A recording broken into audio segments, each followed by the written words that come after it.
আমি আল্লাহর নবীর পোশাকের সম্মান নষ্ট হতে দেব না। ঠিক আছে, মালামাল ভাগ করে দিল। নিজের মালামাল নিয়ে ফুজাইল ইবনে আয়াদ রাহমাতুল্লাহ আলাইহি চলতে লাগলেন রাস্তা দিয়ে নিজের বাড়ির দিকে। তার বাড়ির আগে আরেকটা বাড়ি ছিল, সেই বাড়িতে আল্লাহর কোরআন থেকে একজন কারি সাহেব তেলাওয়াত করতেছেন। আলাম ইয়ানি লিল্লাযীনা আমানু আন তাখশা, দলের নাম হলো হিজবুত তাওহীদ, নাম দিয়েছে হিজবুত তাওহীদ। এদের মূল নাম হলো হিজবুশ শয়তান, ঠিক কিনা বলেন? তারা হিজবুত তাওহীদ নাম দিয়েছে। তারা স্টেজের ভিতরে মহিলাদেরকে দাঁড় করায় দিল পর্দা বিধি। এরপরে হিজবুত তাওহীদের ইমাম যিনি, সেই সেলিম, সেই ভণ্ড ইমাম, সেই সেখানে দাঁড়ানো বক্তৃতা করার জন্য বক্তৃতা করছে, আর আলেম ওলামার নামে বদনাম করছে। কোরআন শরীফ সে শুদ্ধ পড়তে পারে না, নামাজ পড়তে পারে না। সেই দাড়ি না রাখলে 24 ঘন্টা গুনাহ হতে থাকে, সেই দাড়িটা পর্যন্ত তার নাই, সুন্নতি লেবাস নাই, মেয়েদের সাথে সারাদিন তার চলছে। এরকম ব্যক্তি কোন হিজবুত তাওহীদ ইসলামী সংগঠনের নেতা কি হতে পারে? এরকম এদের বিরুদ্ধে আমাদের কঠোর হওয়া দরকার। আর না হয় সাধারণ মানুষগুলো, এই আলোচনাগুলো যদি না করা হয়, এক সময় সাধারণ মানুষগুলো তাদের পক্ষ নেবে, তাদের দলে ঢুকে পড়বে, ঈমান হারা হয়ে জাহান্নামে চলে যাবে। আল্লাহ রাব্বুল আলামিন এই সমস্ত ফিতনা থেকে বাংলাদেশকে হেফাজত করুন, বলেন আমিন। আমার ভাইরা, আমার মুরব্বি ও যারা, যে কথা বলছিলাম, আল্লাহর নবী বিশ্ব নবী রাহমাতুল লিল আলামিনকে আল্লাহ রাব্বুল আলামিন বললেন সূরা গাশিয়া, ফাযাক্কির ইন্নামা আনতা মুযাক্কির। ওগো নবীজি, মানুষকে আপনি কোরআন থেকে উপদেশ দেন, নসিহত করেন। এই মানুষগুলোকে আপনি যদি পিটান, মানুষ ভালো হবে না। আপনি আপনি শাসক নন, আপনি উপদেশদাতা। এটা কার কথা? আল্লাহর কথা। সূরা গাশিয়া, আল্লাহ রাব্বুল আলামিন বলেন, ওগো নবীজি, আপনি মানুষকে উপদেশ দেন, নসিহত করেন।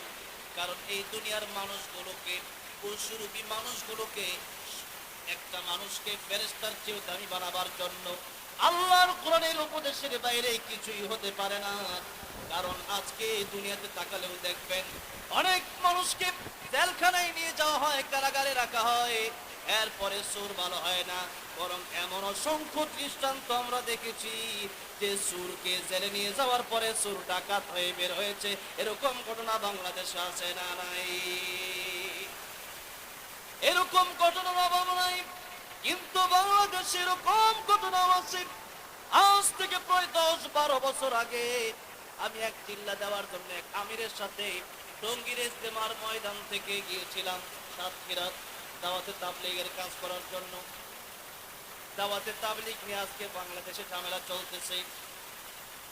যেই লোক নাকি আলেমের বিরুদ্ধে কথা বলল, মসজিদের ইমাম, মাদ্রাসার শিক্ষক, কোরআন শরীফ পড়ানোর পরে তাকে যে বেতন দেওয়া হয়, যে মাওলানা সাদ বলল যে এই বেতন নাকি বেশ্যা নারীর টাকার চাইতে আরো নিকৃষ্ট, করে কোন নাউজুবিল্লাহ। এরকম জঘন্য জঘন্য 20 থেকে 30টি কথা যে ব্যক্তি বলতে পারলো, নিঃসন্দেহে সে ব্যক্তি গোমরা হয়ে গেছে। সে আর মানুষের আমির হতে পারে না। হাজার হাজার আলেম, বাংলাদেশ তাম পৃথিবীর আলেম তাকে গোমরা ফতোয়া দিল। আর বাংলাদেশে কিছু লোক আছে কোরআন শরীফ বোম মারলেও পড়তে পারবে না, কিন্তু আলেমদের বিরোধিতা করতে গিয়ে এই যে মাত্র 2-3 দিন আগেও বাইতুল মুকাররমে সংঘর্ষ চালু করেছে। কয়েক বছর আগেও বিশ্ব ইজতেমার ময়দানে আমি নিজে উপস্থিত ছিলাম, সেখানেও আলেমদেরকে পিটিয়েছে। যারা আলেম পিটায় সত্যিকারে তারা দাওয়াতের তাবলীগের লোক হতে পারে না, তারা শয়তানের লোক। জোরে কোন ঠিক না ঠিক? আজকে আলেমরা বুঝে না, 10 বছর 20 বছর আল্লাহর কোরআন শরীফ পড়ে আল্লাহর কোরআনের তাফসীর যারা পড়লো, তারা বুঝে লোক চিনতে ভুল করলো। আর আপনি বুঝে এত সহজেই লোক চিনলেন।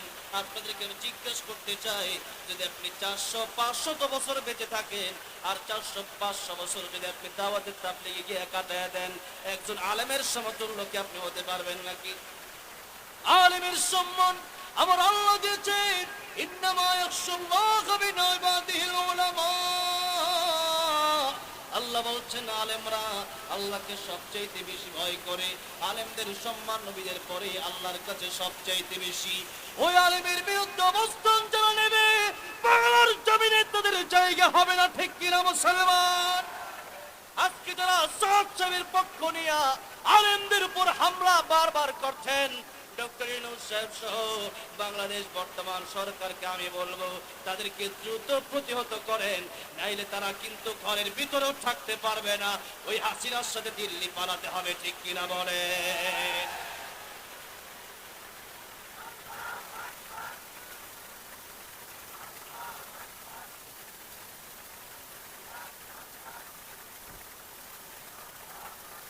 আমার ভাইরা, আমার মুরব্বী মুজিরা, এই জন্য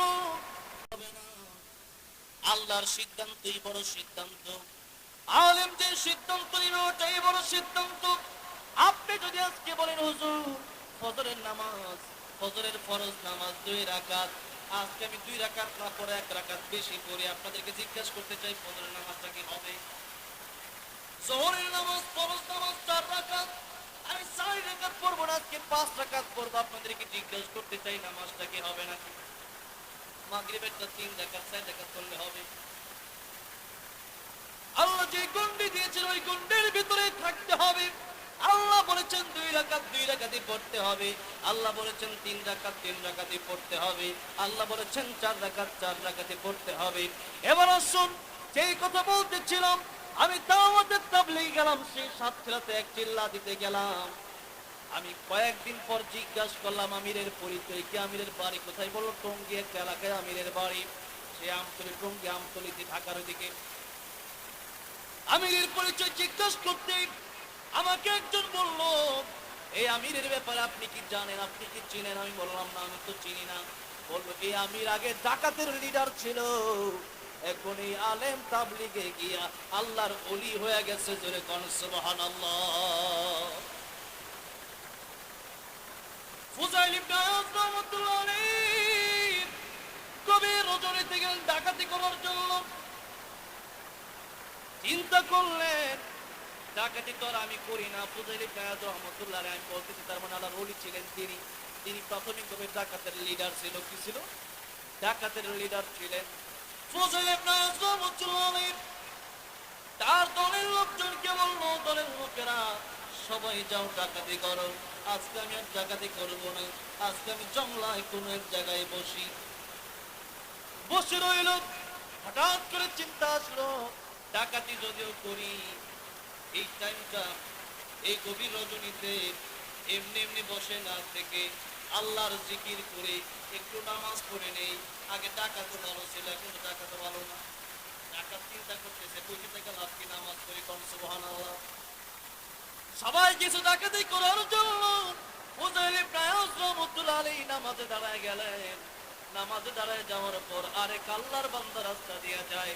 আল্লাহর বান্দা ভালো করে জানে এটা ডাকাতি এলাকা, এই এলাকা দিয়ে আমি যদি প্রবেশ করি আমার ফুজাইল ইবনে আয়াজ ধরবে। ফুজাইল ইবনে আয়াজের হাত থেকে বাঁচার জন্য আল্লাহর ওই বান্দা, তার সাথে স্বর্ণ মুদ্রা রয়েছে, জঙ্গলার ভিতরে ঢুকে গেল। যেই মাত্র দেখলো আল্লাহর একজন ওলি নামাজ পড়তেছে, আসলে কি ওলি না ডাকাতের সর্দার? ডাকাতের সর্দার। যেই মাত্র দেখলো নামাজ পড়তেছে, যাই নামাজ পিছায়া চিন্তা করলো অবশ্যই জঙ্গলার মাঝখানে এত রাতে নামাজ পড়ে কি এটা আল্লাহর ওলি ছাড়া কিছু হবে না। আসলে তো ডাকাতের সর্দার ফুজাইল ইবনে আয়াজ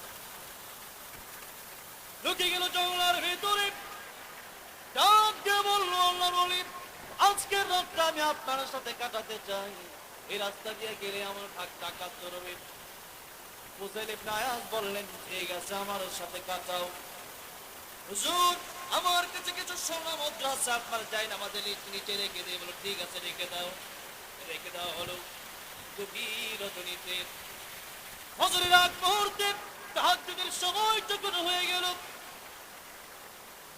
সব ডাকাতের দলের সব লোকেরা ফুজাইল ইবনে আয়াজ রাহমাতুল্লাহ আলাইহির কাছে আসলেন।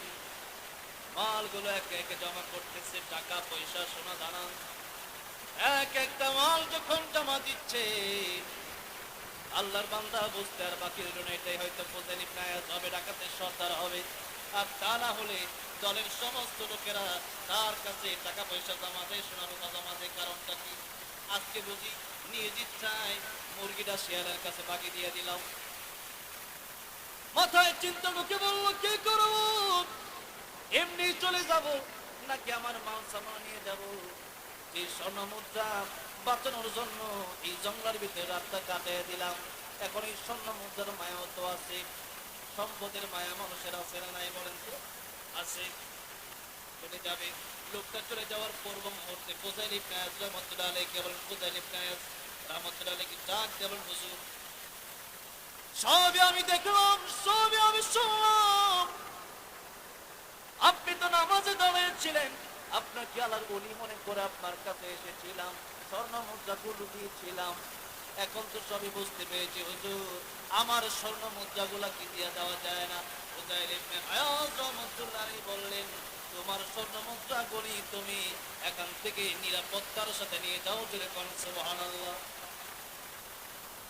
ফুজাইল ইবনে আয়াজ রাহমাতুল্লাহ আলাইহি দলের লোকেরা জিজ্ঞেস করলো, ফুজাইল ইবনে আয়াজ, ও আমাদের নেতা, আমাদের সর্দার, প্রতি রাতে আমরা আপনার কাছে মালামাল জমা করি, কত কষ্ট করে আমরা ডাকাতি করে মাল সামান আনি, চাকু ধরে মানুষের পেটে চাকু ধরে। আজকে আপনার চাই নামাজের চলে স্বর্ণ মুদ্রা লোকটা রাখলো, এরপর আপনি কেন ফিরিয়ে দিলেন? ফুজাইল ইবনে আয়াজ রাহমাতুল্লাহ ডাক দিয়ে বললেন, ও আমার দলের লোকেরা শোনো, আমি এখানে আল্লাহর কুদরতি কদমে সিজদায় পড়ে গিয়েছিলাম, রাসূলের সুন্নাহ অনুসরণ করে গভীর রজনীতে তাহাজ্জুদের নামাজে দাঁড়িয়ে গিয়েছিলাম। এই লোকটা আমাকে আল্লাহর ওলি মনে করে এখানে এসেছে, আজকে যদি আমি তার মালামাল না দেই, সে অন্যদিন আরেকজন আলেম দেখলে ভাববে ওইটাও মনে হয় ডাকাত, এটা মনে করতে পারে। সুতরাং আমি আলেমদের সম্মান নষ্ট হতে দেব না, আমি আল্লাহর নবীর পোশাকের সম্মান নষ্ট হতে দেব না। ঠিক আছে, মালামাল ভাগ করে দিল। নিজের মালামাল নিয়ে ফুজাইল ইবনে আয়াজ রাহমাতুল্লাহ আলাইহি চলতে লাগলেন রাস্তা দিয়ে নিজের বাড়ির দিকে। তার বাড়ির আগে আরেকটা বাড়ি ছিল, সেই বাড়িতে আল্লাহর কোরআন থেকে একজন কারি সাহেব তেলাওয়াত করতেছেন। আলাম ইয়ানি লিল্লাযীনা আমানু আন তাখশা কুলুবুহুম লিযিকরিল্লাহ,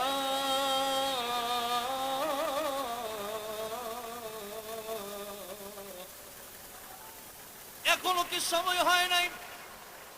এখনো কি সময় হয় নাই ফিরে আসার?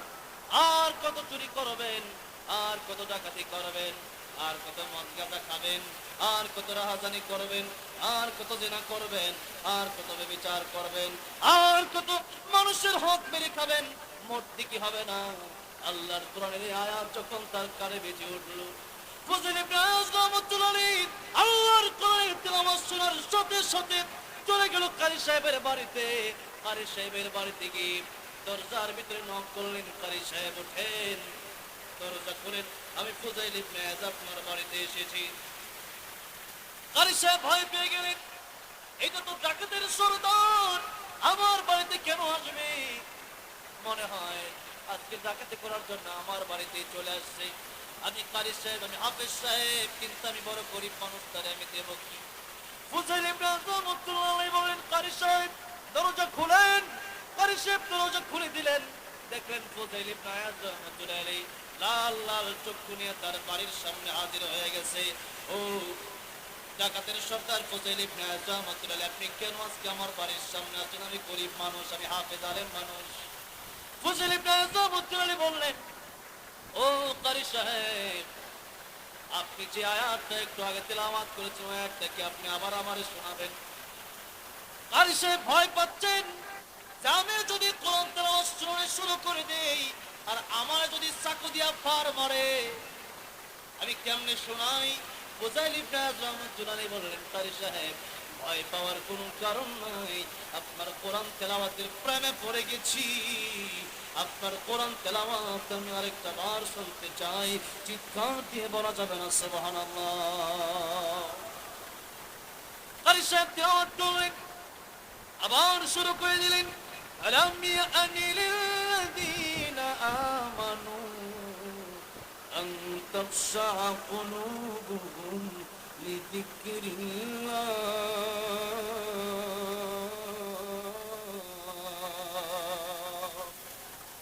আল্লাহর কোরআনের তেলাওয়াত একদিকে কারি সাহেব কোরআনের তেলাওয়াত করতেছেন, অপর দিকে কারি সাহেব তাকায় দেখতেছেন ডাকাতের সর্দার উজাইল ইবনে আজম চুরের চোখ দিয়ে